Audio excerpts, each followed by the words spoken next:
तो दोस्तों स्वागत आप सभी का आपका अपने चैनल बेसिक नॉलेज में। दोस्तों कल आप लोग क्लास 10 का वीकली टेस्ट होने वाला है मैथ का, और आज आप लोगों के लिए बहुत ही शानदार क्वेश्चंस आ चुका है। जी हाँ दोस्तों, इसमें से अधिकतर क्वेश्चन आप लोग को बोर्ड एग्जाम में, मतलब बोर्ड एग्जाम नहीं, कल का वीकली टेस्ट में जरूर देखने को मिलेंगे। ठीक है, तो चलिए देख लेते क्या क्वेश्चन है। और हर एक क्वेश्चन बोर्ड एग्जाम के लिए भी महत्वपूर्ण है। जी हाँ, क्योंकि सारे क्वेश्चंस आप लोग के बहुत ही महत्वपूर्ण है। जैक बोर्ड का ऑफिशियल क्वेश्चंस है, तो देख लीजिए क्या है। सबसे पहला सवाल, सभी डैश त्रिभुज समरूप होता है, इसका जवाब मैं आप लोग को बता चुका था, और इसका जवाब हुआ क्या, सभी समबाहु त्रिभुज समरूप होते हैं।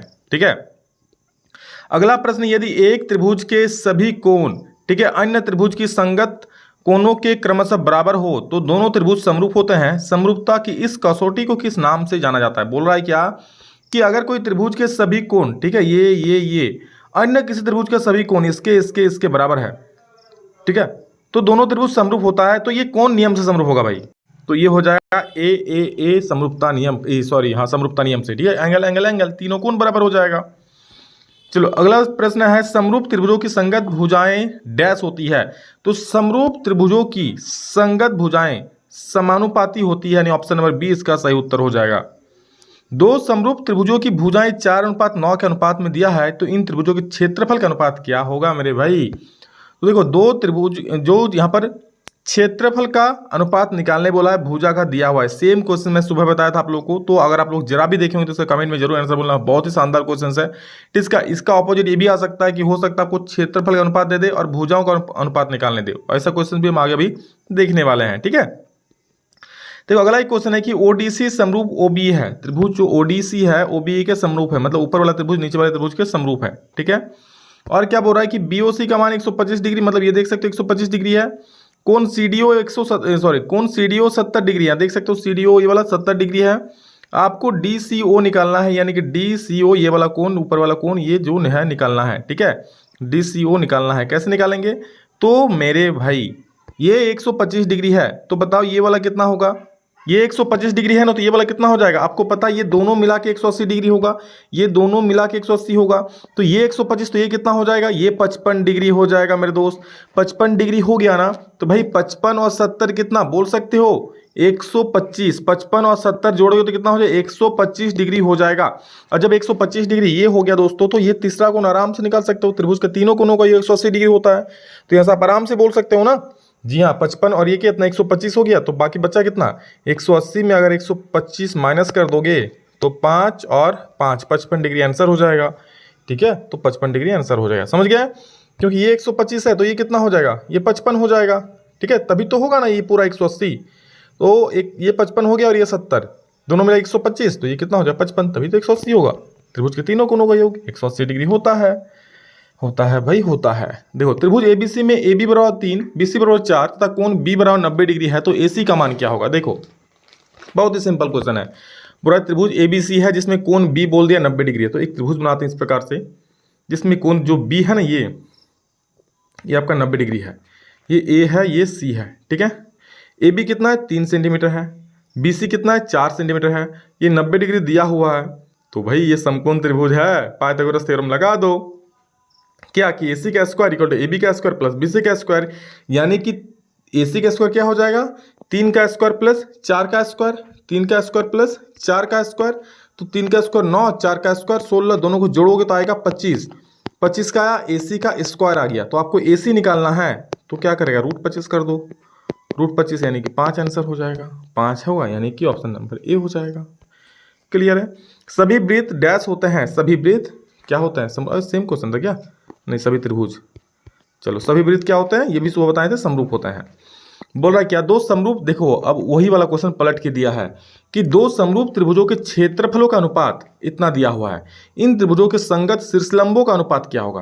देखो अब बोल रहे हैं कि क्षेत्रफल का अनुपात निकाल दिया है, आपको शीर्षलंब बोल सकता है, भुजा बोल सकता है, कुछ भी बोल सकता है, तो वही एक ही चीज आप निकालना। ठीक है, कैसे निकालोगे? जब भी इस प्रकार का दिया रहे, सुन लो ट्रिक मेरा, क्षेत्रफल का अनुपात जब भी दिया रहे आपको, सीधा भुजा या शीर्षलंब का अनुपात दे तो आराम से इसका वर्गमूल निकाल देना। तो 64/121 का वर्गमूल निकालोगे ना मेरे भाई, तो 64 का हो जाएगा 8, 121 का हो जाएगा 11, तो ये आपका आंसर हो जाएगा 8/11 यानी 8:11। ठीक है, वही अगर आपको भुजा का अनुपात देता, क्षेत्रफल का निकालना बोलता, तो स्क्वायर कर देते। सीधा एक दूसरे का ऑपोजिट है।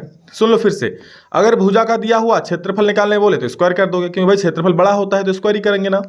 और क्षेत्रफल का निकाल दिया हुआ है, भुजा का निकालने बोले तो स्क्वायर रूट वर्गमूल कर देंगे क्योंकि भुजा तो छोटा होता है। चलो, एबीसी और बीडीओ दो संभावित त्रिभुज इस प्रकार से है कि डी बीसी का मध्य बिंदु है। मान लो सबसे पहले ये हमारा ए बी सी है, प्यारा सा ए बी सी है। अब क्या हो रहा है, जो डी भुजा है ना, बीसी का मध्य बिंदु, इसी का मध्य बिंदु डी है, ठीक है। और बी डी हमारा एक त्रिभुज है, बी डी ई एक त्रिभुज है, ठीक है। तो आपको निकालना है एबीसी और बीडी के क्षेत्रफल का अनुपात। तो याद रखना आप लोग कि इस प्रकार का जब भी सवाल पूछे आप लोगों से तो इसका ए बी ई होता है 4 भाग और ये बेचारा होता है 1 भाग, यानी कि 4/1 हो जाएगा, यानी 4:1 हो जाएगा, ठीक है। बड़ा प्रूफ है, प्रूफ करने का कोई जरूरत नहीं है, बस ट्रिक याद याद रख लो। इस सवाल डायरेक्ट ऐसे ही आता ऑब्जेक्टिव में, तो 4:1 इसका आंसर हो जाएगा, यानी ऑप्शन नंबर सी हो गया जी।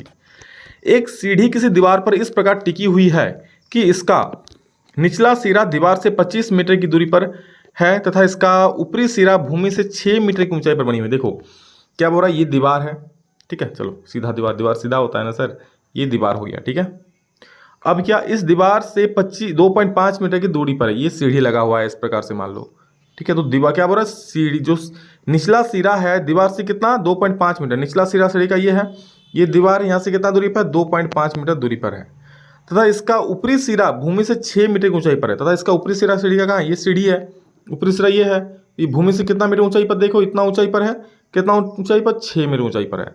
तो सीढ़ी की लंबाई कितनी, सीढ़ी की लंबाई कौन बोला, ये वाला है ना। तो अगर हम इसको ए माने, इसको बी माने, इसको सी माने तो भैया दीवार तो सीधा होगा, 90 डिग्री कौन बनाएगा जमीन के साथ, मतलब फिर से वही पाइथागोरस थ्योरम लगाएंगे। क्या लगाएंगे, सीढ़ी की ऊंचाई को हम ए सी मान लेंगे, सी का स्क्वायर, तो हो जाए क्या ए बी का स्क्वायर प्लस बी सी का स्क्वायर, यानी 6 का स्क्वायर प्लस 2.5 का स्क्वायर होगा ना जी, 2.5 का स्क्वायर, तो 6 का स्क्वायर हो जाएगा 36 और 25 का स्क्वायर हो 625 और स्क्वायर करेंगे तो 2 के बाद पॉइंट यानी 6.25, तो इसको जोड़ोगे तो 36 और 6 हो जाएगा 42.25, ठीक है, 42.25 क्या हो जाएगा, ए सी स्क्वायर इक्वल टू 42.25, ठीक है। तो यहाँ से ए सी निकाल लेना, क्या हो जाएगा 42.25 पॉइंट है, बस इसका वर्गमूल निकालना और आंसर निकाल देना, ठीक है। आप लोग कमेंट में बोलना इसका आंसर कितना आ रहा है, बस 4, आप ऐसा करना ना 4225 का वर्गमूल निकाल लो और पॉइंट काटोगे तो नीचे 100 आ जाएगा, 100 का वर्गमूल तो ऐसे ही 10 हो जाएगा नीचे में, बस ऊपर वाला वर्गमूल निकाल यहाँ लिखो जो भी आएगा और भाग देना 10 से आंसर आएगा। कमेंट में आंसर बोलना आप लोग। अगला प्रश्न सेम क्वेश्चन में आप लोग बताया था सुबह, बहुत इंपॉर्टेंट इस प्रकार के सवाल आ सकता है, ठीक है। देख लो इसको, सीधा सीधा इसका 90 डिग्री आंसर किस प्रकार से होगा, मैं बता दिया सुबह, वो भी मैं बता दिया था सुबह में ना, कैसे चेक करना है सर। तो देखो ए बी है, ए सी है, ये है, ए सी कर्ण है, तो ये 2 का स्क्वायर ना, मतलब ए बी का स्क्वायर और बी सी का स्क्वायर ना ए सी के स्क्वायर के बराबर हो जाएगा। तो क्यों होगा, क्योंकि समकोण त्रिभुज है, मतलब कि हमारा कोण भी 90 डिग्री का है, ठीक है। क्योंकि ए सी कर्ण है ना, ए सी कर्ण कब होता है, इस प्रकार से ए बी सी, ए सी कर्ण, तो ये कितना 90 डिग्री होना चाहिए, तो ये पूछा बी कितना है, 90 डिग्री हो जाएगा। समरूप त्रिभुजों के संगत कोण डैश होता है, अगर कोई त्रिभुज समरूप है तो उसका संगत कोण बराबर हो जाए, याद रखना, ठीक है। चलो अगला दोस्तों आप लोग का 7 पॉइंट चैप्टर से भी कुछ क्वेश्चन आ सकता है, 7 चैप्टर से यानी निर्देशांक ज्यामिति से, तो देख लो फटाफट से क्या है। मूल बिंदु से 3,4 की दूरी है। अब बता मुझे, ऐसा भी पूछ सकता है कि मूल बिंदु का निर्देशांक क्या होता है, तो आप लोग कमेंट में, अब कमेंट में नहीं मुझे तो बताना ही पड़ेगा मूल बिंदु का निर्देशांक होता है 0,0। अब 0,0 से इस बिंदु का दूरी पूछा है, दूरी सूत्र सभी को पता है क्या होता है, x2 - x1 का होल स्क्वायर, ठीक है, प्लस y2 - y1 का होल स्क्वायर, यही तो होता है ना मेरे भाई। तो x2 - x1 का होल स्क्वायर यानी कि x2 क्या है, ये है 3,4, तो ये x1 है, ये y1 है या फिर ऐसे भी मान सकते हो, इसको x2 y2 मान सकते हो, इसको x1 y मान सकते हो, कुछ भी मानो आंसर एक ही आएगा। तो 3 - 0 का होल स्क्वायर कर दो एक बार, और एक बार 4 - 0 का होल स्क्वायर कर दो। आप 0 - 3 का भी होल स्क्वायर कर सकते हो, 0 - 4 का भी होल स्क्वायर कर सकते हो, आंसर वही आएगा। तो इसको करना, 3 में 0 हो गया तो 3 ही आ जाएगा, 4 में 0 जाएगा तो 4 ही आ जाएगा, यानी कि ये ऐसा हो जाएगा, 3 का स्क्वायर 9, 4 का स्क्वायर 16, ये हो जाएगा √25, 25 का वर्गमूल होता है 5, यानी कि 5 मात्रक, ऑप्शन नंबर सी। एक्स निर्देशांक को कहते हैं, बहुत अच्छा सवाल याद रखना, एक्स निर्देशांक को भुज कहते हैं और वाई निर्देशांक को कोटि कहते हैं। सर ये तो 9th में पढ़े हैं, बिल्कुल 9th में पढ़े हो, वही चीज है।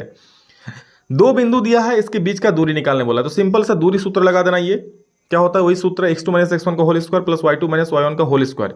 यह है x1 y1, यह है x2 y2, x2 - x1 करोगे यानी 6 - 4 कर दोगे का whole square plus y2 minus y1 करोगे यानी 8 माइनस 6 कर दोगे का होल स्क्वायर। यहाँ से बिल्कुल सिंपल सा 6 में 4 गया तो 2 का स्क्वायर और 8 में 6 गया तो 2 का स्क्वायर, तो 2 का स्क्वायर 4 प्लस 4 ये हो जाएगा 8 और 8 का वर्गमूल निकालोगे तो आ जाएगा 2√2, that is option number B सही उत्तर हो जाएगा।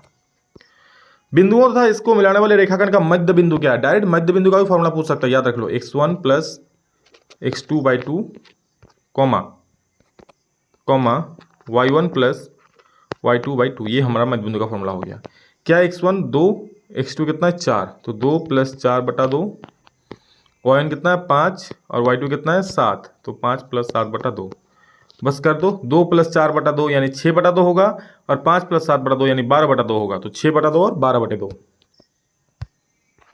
6/2 और 12/2 एक कट जाएगा, 6/2 आ जाएगा 3 और 12/2 आ जाएगा 6, तो 3,6 आपका परम सत्य उत्तर हो जाएगा।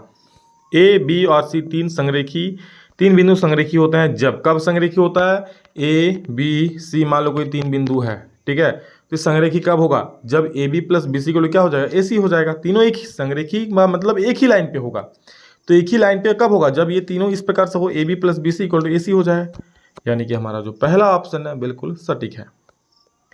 और अंतिम प्रश्न है, क्या यदि बिंदु 2 3 को दिया है ए बी सी संरेखी हो तो के का मान ज्ञात कीजिए। भाई संरेखी है मतलब एक ही लाइन पे होगा, और जब एक ही लाइन पे है तो बताओ त्रिभुज बनेगा? नहीं बनेगा, नहीं बनेगा, ठीक है। तो आप क्या करोगे? डायरेक्ट त्रिभुज का क्षेत्रफल निकालना और जीरो कर सकते हो, या फिर आप ऐसे भी कर सकते हो। क्या कर सकते हो? आप एक बार ए बी निकालना और एक बार बी सी निकालना और एक बार ए सी निकालना, अब दोनों को बराबर करना। क्या करना आप, फिर इसमें जवाब आपको बड़ा पड़ जाएगा। ऐसे कर सकते हो, ए बी का दूरी निकाल लेना, बी सी का दूरी निकाल लेना, ठीक है, और उसके बाद ए सी का दूरी निकाल लेना और A B plus B C को ए सी से बराबर कर देना, उससे भी आ सकता है। या फिर आप त्रिभुज का क्षेत्रफल जो हमारा होता है क्या होता है? 1/2 into x1 y2 minus y3 plus x2 into y3 minus y1 और plus x3 into y1 minus y2 ये होता है, ठीक है। तो ये आप लोग करके निकाल सकते हो, कमेंट में इसका आंसर बोलना आप लोग। तो ये आप लोगों के लिए काफी महत्वपूर्ण क्वेश्चन है। कल इसमें से आप लोगों को 100% क्वेश्चन जरूर देखने को मिलेंगे। इसी प्रकार के सवाल आएंगे तो अच्छे से देख लो, सभी दोस्तों को जरूर शेयर कर देना, सभी को इसका लाभ मिले। और चैनल पर दोस्तों क्या ही बताएं, सब्सक्राइब कर ही लेना आगे इसी प्रकार की वीडियो देखने के लिए, ठीक है। एंड लव यू ऑल दोस्तों, thank you all of you. अभी कल इतना ही, फिर नेक्स्ट में जल आप लोग से मिलेंगे, तब तक के लिए जय हिंद, वंदे मातरम।